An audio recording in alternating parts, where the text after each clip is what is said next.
Kua puta te whakatau I te uepu Futupōro o Aotearoa, ka tautoko tonu rātau I a Zac Guildford ki te kimirongoa mō nā anō, whai muri ho I āna mahi porohaurangi I Rarotonga. No te ata tonu nei I tau mai anō ai ia ki te kāinga, ahakoa tana karoinga kai kawe kōrero I Rarotonga, te tāia ia te hunga pāpāho o konei te pērā.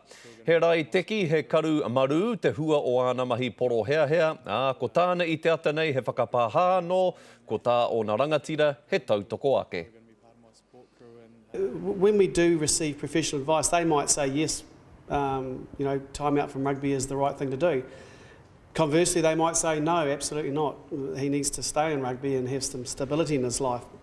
The best advice for Zac is to think to himself, what would my father have recommended? And that's going to make his life far more important if he heeds that advice, which he knows his father would have given him. And I wish him all the best. Te ahuenei e kotahi ana ngā whakaaro o te uepu me Winston Peters. Ara, hei tā rāua I te mutunga iho kei a Guildford te mana ki te whakatika-tika I a ia anō.